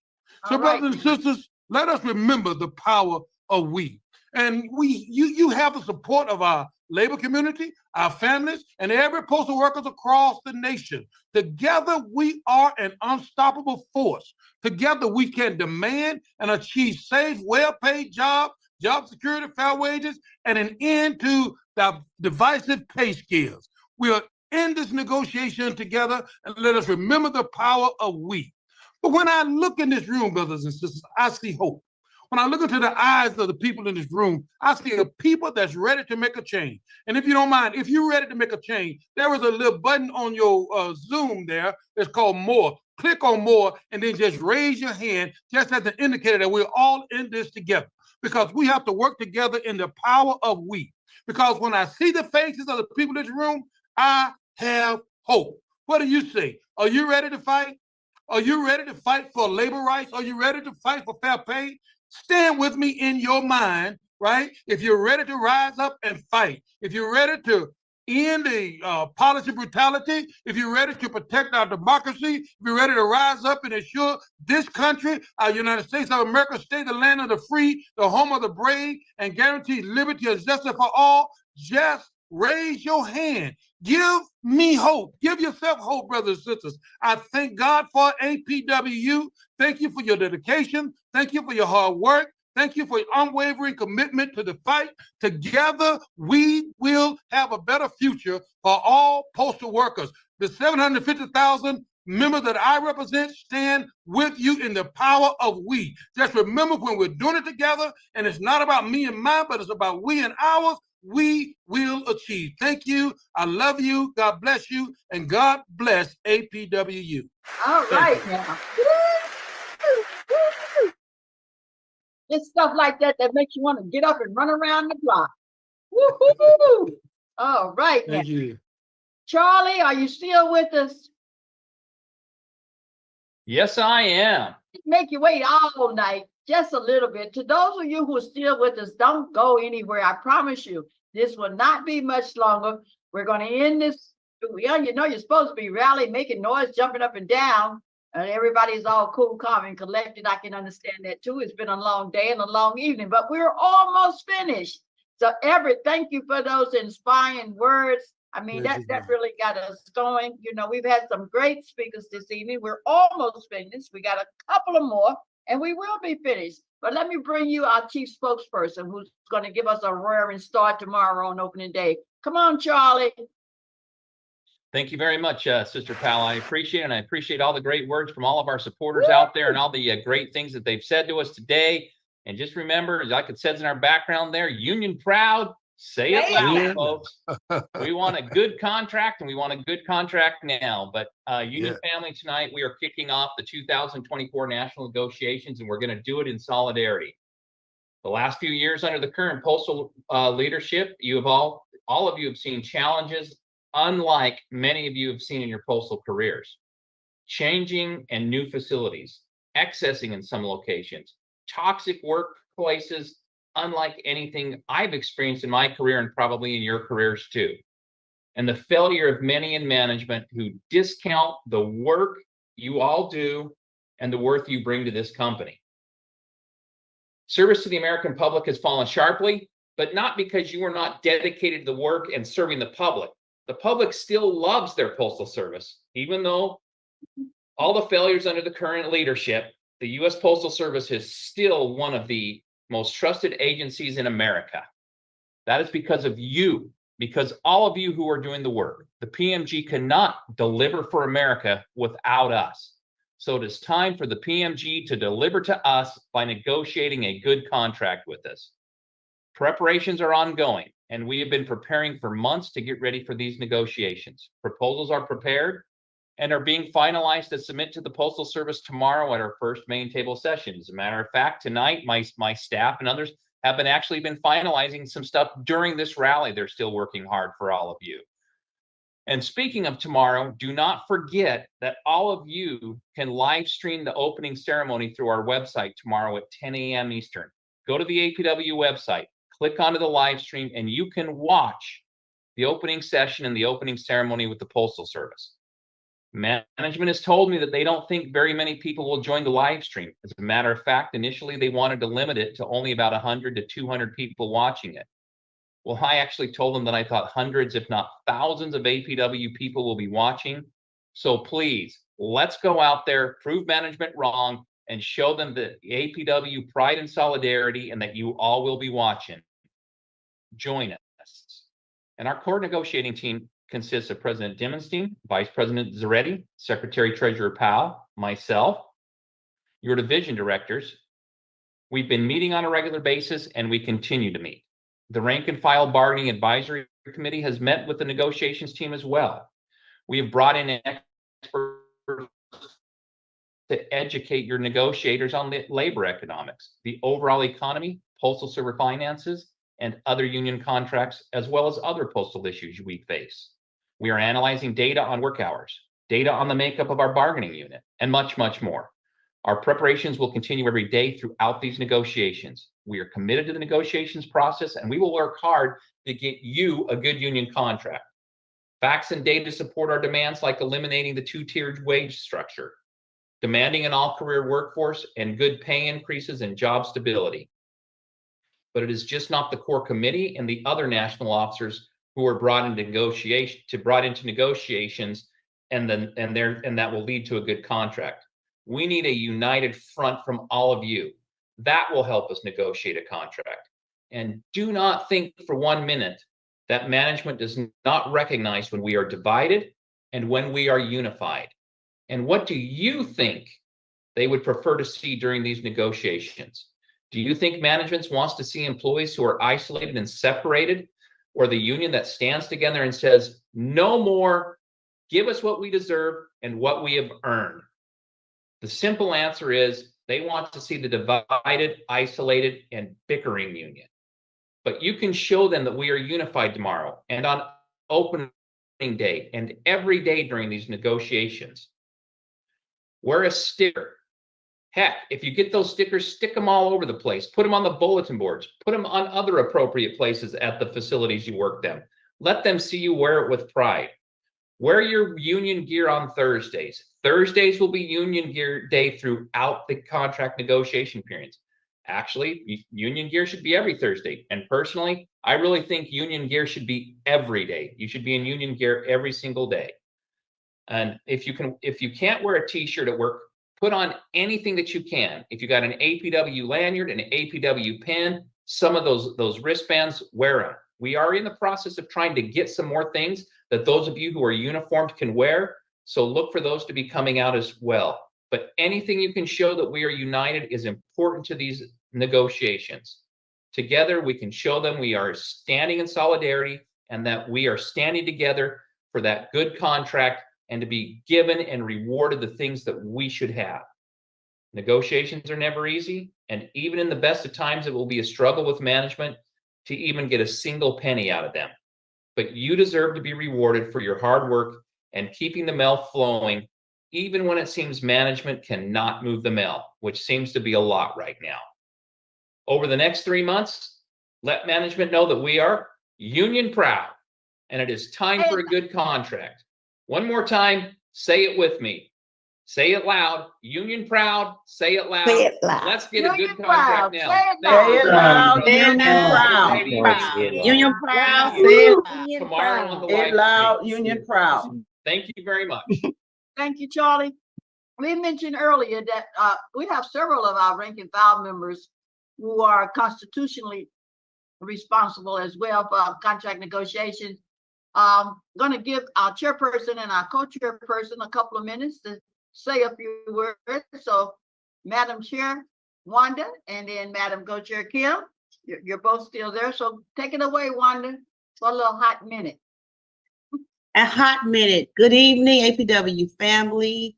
Good evening to our Secretary Treasurer that I call Madam, to our President, to our Vice President. I am Wanda Harris, Miami Area Local President, and I am so honored and so thankful that I was one of the chosen ones to be on the rank and file committee for this contract negotiation period. I do believe that we have such a great team and we're going to do a wonderful job. We're going to have the meetings of the minds and we're going to make you guys proud, and the membership is definitely going to be so satisfied because I know we're going to get a good contract. So thank you to the executive board for all your hard work. And I'm going to say it loud because I am union proud. Thank you, madam. Thank you, Wanda. Kim? Kim, you're on mute. There you go. There you go. Hello, everybody. My name is Kim Miller, Keystone Area Local President, State President for the state of Pennsylvania. I'm honored to have been selected by Mark Deinstine to be on the rank and file. I am very confident that our national officers have heard our concerns, our issues from us here on the front line. We fight today for a better tomorrow for all our crafts, all of our classifications, whether PSE, PTF, full-time regular. You know, we're looking for contract compliance. We have forced overtime, abusive supervisors. We want contract raises, competitive salaries for all of our employees to eliminate that two-tier system, and a safe work environment. And I want to thank all of the unions who have come forward and who have voiced their support and their solidarity. It truly strengthens the APWU at the table. And the rank and file, we are prepared to step it up and mobilize. And APWU national officers, give them hell. Give them hell. Thank you. Thanks, Kim. President Deinstine, I want you to know that Brother Cecil Roberts is still on here with us. He's hanging right in there with us as he said he would. But we have a few other rank and file. I'll just say we got Sherry McKnight, we got Morris Bradford, we have Phil Thomas. I see a few other names of people that's on the committee. We thank you, each and every one of you, for being here. Now it's getting late, and I know we advertised from what did we advertise from 7 to 9? And no, we actually said 7 to 10. But I don't think we can find enough stuff. Well, we probably could find a lot of stuff to talk about till 10 o'clock, but we ain't gonna make that happen. So I'm gonna bring you our next speaker, and I think she's here. Erica, are you still here with us? She had told me to make it after 9, but I think I saw her earlier. Here. Yeah, she says she's here, I think. Erica Smiley is the Executive Director of Jobs with Justice. She's a longtime organizer and movement leader. Smiley has been spearheading strategic organizing and policy interventions for Jobs with Justice for nearly 15 years. Prior to taking up her current position with the organization, she served as organizing director for Jobs with Justice, developing campaigns that resulted in transformative changes to how working people organize and are civically engaged at their workplaces and in their communities. During her tenure at Jobs with Justice, she has served in numerous leadership capacities, including as campaigns director and senior field organizer for the Southern region. Please join me in welcoming Erica Smiley. Thank you so much, Secretary Powell. Thank you. It is a true honor to have been asked to speak tonight. And I know I'm one of the later speakers. You've heard so many dynamic folks. And I'm going to try to be brief because, and without just saying ditto for everyone, I'm with Jobs with Justice. We're a national network of community labor coalitions who seek to expand organizing collective bargaining power for all folks. And just like all the other guests, our national network of affiliates stands with the APWU in your contract negotiations for fair compensation to in the two-tier system. I think one thing that I wanted to emphasize, in addition to just our network solidarity, was just a very quick personal story. And that's to say that I too, like some of the other speakers and like President Deinstine, am from North Carolina. And it's, as you probably know, one of the second lowest union dense states in the country. And as a youth growing up, I didn't know much about unions at all, certainly wasn't taught in school, and certainly was not a common thing to know someone who was in a union. But I knew that postal workers had a union, and I knew that that was a good job, that was the good job. And in fact, I know Charlie was saying that he would share a lot of potential gear and swag for members to wear on Thursdays. And I want you to know that growing up, I just thought the postal uniform itself was a union uniform. And so I want to just say, first of all, thank you to all the members of the APWU for holding that line, for holding the strong standard for what a career is and for what a good job should be. I want to embark on your, or kind of share with you as you go into bargaining tomorrow, that, you know, I know you've heard a lot of speakers today who are already organized within the labor movement, but I don't want you to underestimate how many people are rooting for you who aren't yet union and who want a union, or who eventually will want a union once they learn what it is. That you all represent something that is incredibly valuable to this country and to this democracy, and that the fact that you're willing to be militant and to fight for it also represents another important value in this American democracy. And so I want you to know that Jobs with Justice stands with the postal workers as you negotiate a fair contract.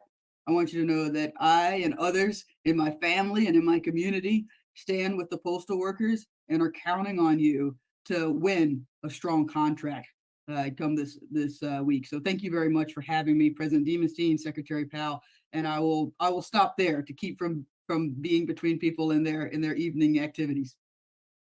They have it till 10 o'clock, Erica. Don't worry about it. They're on the clock till at least 10 o'clock. Okay, all right, that's fine. Well, look, I can say more. Like I said, I'm sorry, I got lots to say, but I won't do that. I won't do it. Yeah, thank you so much for taking time to be here with us this evening. We truly do really appreciate it. I saw a couple of more rank and file people. I saw Dana Coletti. He's still on here. I love the way that all of you are just hanging out with us. Larry, you're still here with us. We just love it when, you know, and postal workers are. Mark Deinstine, my president, I call him President D. We are very fortunate to have such a great group of supporters that actually support the American Postal Workers Union.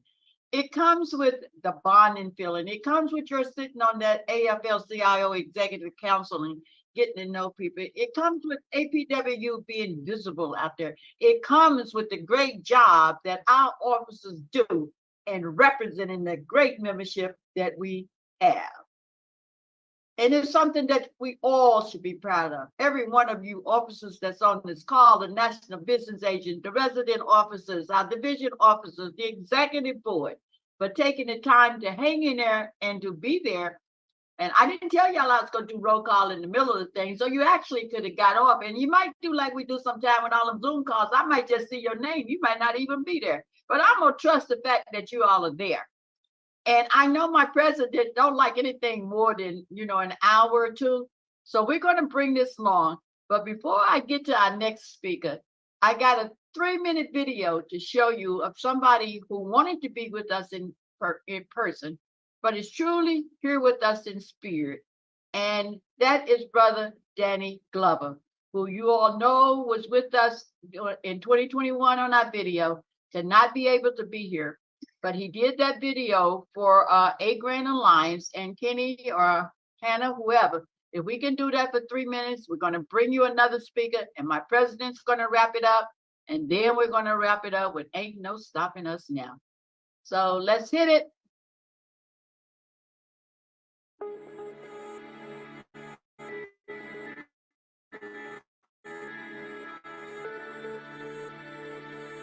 I'm Danny Glover, and I believe the Postal Service is one of our most vital institutions. I'm a son of postal workers. My mom and dad worked for the Postal Service for most of their working lives. My sister was a postal clerk. My brother, I even worked at the post office during Christmas breaks as a teenager. Working for the Postal Service enabled my parents to buy their first home. Took great pride in their work, connecting customers, families, businesses, uniting our country. Now more than ever, we need the Postal Service to thrive and innovate in the future. The Postal Service belongs to all of us. It reaches everyone, everywhere, delivering medicine, packages, letters, newspapers, and catalogs without a dime of taxpayers' money. It never stops. But some people want to bury the Postal Service. Shut offices, reduce hours, limit delivery, outsource it, divide it, and privatize it. Is an anchor, a symbol of community.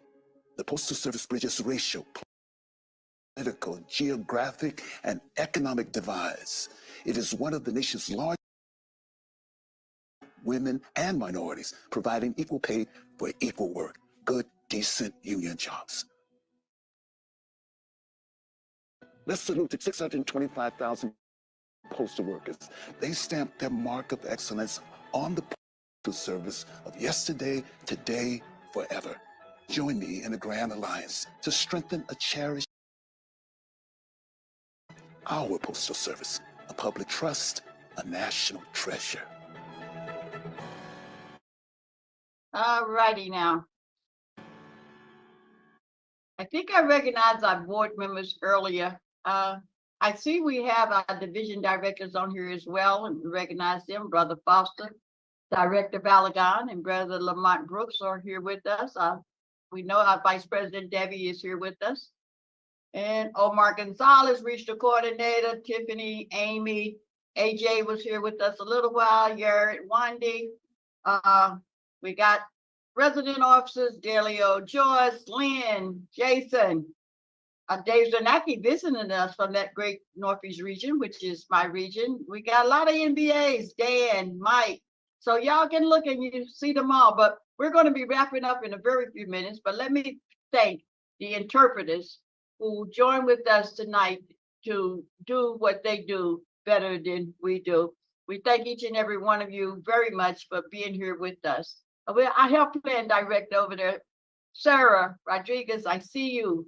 And I think, Sherry, I called your name with the rank and file, Bob Romanowski, all of y'all. Thank you all so very much for hanging in there with us. And Cecil, you know, I just love you to death. You know, Country Road, Take Me Home, West Virginia. Larry Cohen is still on here with us as well. Thank you both so very much. So let's get down to the nitty gritty. Aaron, I see you up there moving around. Thank you, brother, for being here. Lynn Palace Barber, I saw you earlier. It is just so many. Matter of fact, there's still 200 and something people that's actually on here with us. I don't know how many that was out there with the live stream, but we live stream to our members, and I hope they can truly appreciate the support that they truly have. These are the things that we don't know, things that we don't do every day because we don't see each other every day. But in the labor world, labor unions, we do support each other in our own way. And it's always good and it's always a blessing to know we're not alone. And when we need them, they're there. That's why it's important for us to be there when they need us. That's what it's all about. None of us are Allen, none of us stands alone, but we can do a hell of a good job when we all stand together. And with that, I bring you the next young lady who's going to help us wrap it up this evening, who's the former executive director of the Labor Heritage Foundation and founding director of the DC Labor Course. She's an award-winning playwright and social justice activist. She got her start in the labor movement as a member of the Wobblies, Industrial Workers of the World. In 2017, she was elected Vice President of CWA/Newspaper Guild Local 32035, and now serves as the President of CLU, Coalition of Labor Union Women. She was re-elected in 2021. She's a staunch supporter of APWU and always jumpstarts our course at the convention. She also has a committee that helps us select our 10 scholarship winners, none other than my sister and good friend, Elise Bryant. Hey, thank you, Liz. Thank you. Hey, family. Yeah. Come all of you good workers. Good news to you I'll tell. Without you essential workers, the Postal Service would go to hell. Which side are you on? Which side are you on? Tell me, which side are you on? Which side are you on? How do you know which side you're on? You're on the union side, of course. APWU, the awesome, the powerful, the winning, the united in a mighty fist of solidarity. I bring you greetings on behalf of the Coalition of Labor Union Women, and you know this. We stand with you, Brother President Deinstine. We stand with you, Sister Executive Vice President Zaretti. We stand with you, Sister Secretary Treasurer Powell. We stand with all the executive officers. We stand with each and every one of you because you are the backbone of democracy we call the United States of America. Oh, beautiful, for spacious skies, for amber waves of grain.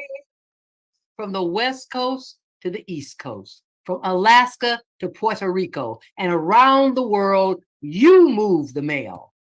And I am so honored and so happy to join you in this great rally to kick off APW contract negotiations for 2024 because there is no doubt in my mind that APWU is going to win the best contract ever. Why?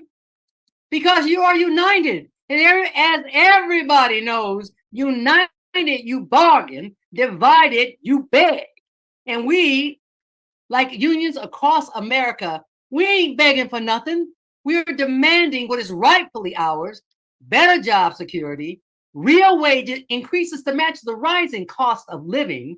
I mean, I don't know how people can afford to go to the grocery store. I'm single and I'm spending $100 to go there for one time. I can't imagine you get a family of 5 or 6. No, we need to have wages that reflect the increase of living wage and to end that whacked up 2-tier pay scale system that was created to divide us, and save jobs so that every member can go home to their family without fear of losing their lives on the job. Every member makes us stronger. Every member makes us stronger. Every member makes us stronger. APWU all. And we will win now, and we will win in November. Because the unions, when the union's inspiration through the workers' blood shall run, there can be no power greater anywhere beneath the sun. Yet what force on earth is weaker than the feeble strength of one? But the union brought my family up and out of poverty. The union made it possible for me to go to school and get my bachelor's degree and my master's degree. The union has taken me around to places I never dreamed of when I was a child growing up in Southwest Detroit. The union brings us together. They divide us by our color. They divide us by our tongue.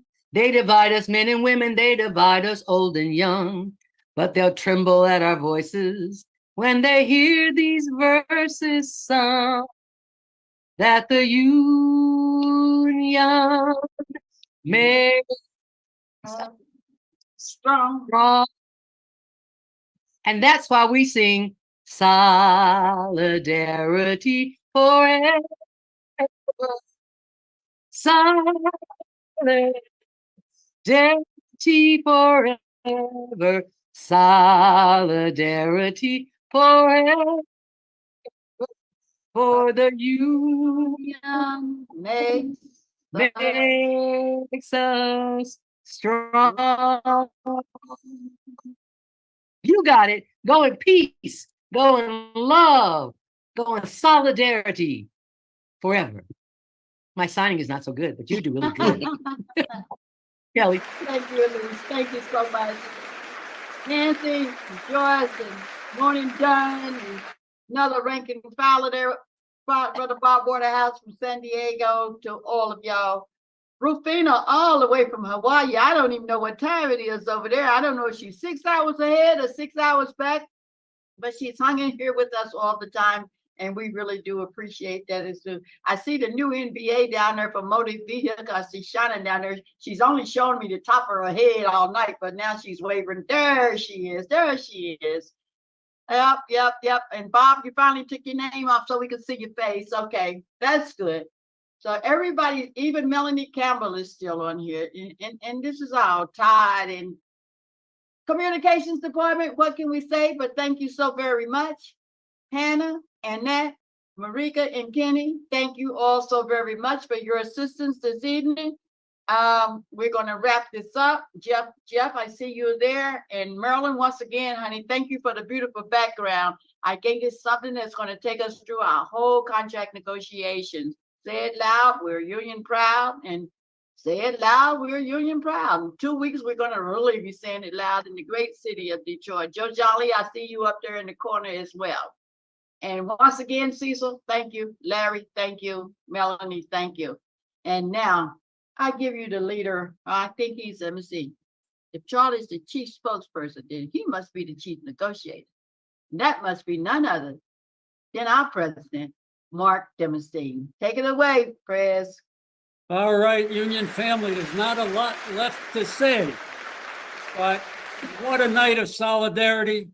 Appreciate all the great participation and the wonderful messages from labor, community, civil rights. And look, I don't think I can close it out better than Elise Bryant just did, but let me just say a few words.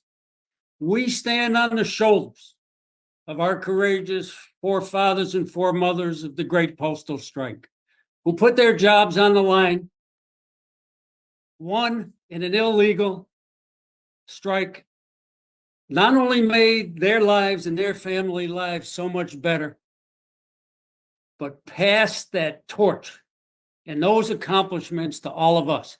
We stand on their shoulders. And that strike is what led us to the ability to sit at the table beginning tomorrow to engage in a true collective bargaining process. Those strikers will be there with us tomorrow. And negotiations, as has been said, are never easy. They never have been. They won't be this round, and they never will be. But it's about building power and leverage. And our power and leverage starts with our foundation of our members. And then it's built with our unity, where we stand together, older, younger,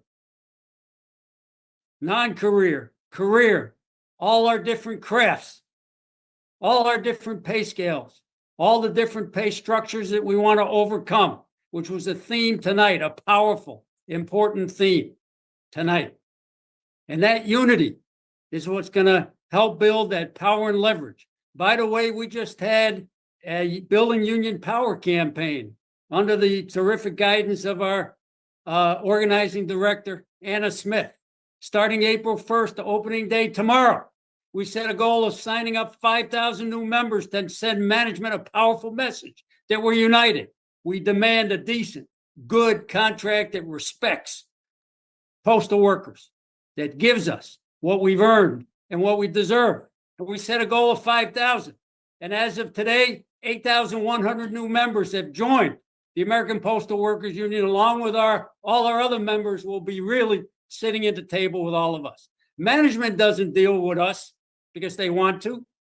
It's not about our individual titles when we go to the table. It's about our foundation of membership. It's about building our power and leverage. But part of our power and leverage is what we saw tonight. Solidarity, the apple of our eye, wherever workers are in struggle, wherever we're trying to organize unions, whatever unions are engaged in contract struggles, whether they reach negotiated agreements or they have to go to a strike. Solidarity is key. Solidarity is the key to defend and expand voting rights. Solidarity is key to win and develop and continue to progress in a difficult, perilous political moment for social, racial, and social justice. So what we saw tonight has inspired me. I think it's inspired all of you. And I hope for the members who were here, it inspired them. I think it has. And certainly many of our members will be able to watch tonight's kickoff rally at other times, because let's remember, the workers we represent work 24/7, and not everybody was able to get on tonight. But that path, I'm humbled, I'm inspired, I'm honored to be part of this evening, certainly honored to be your president and your lead negotiator.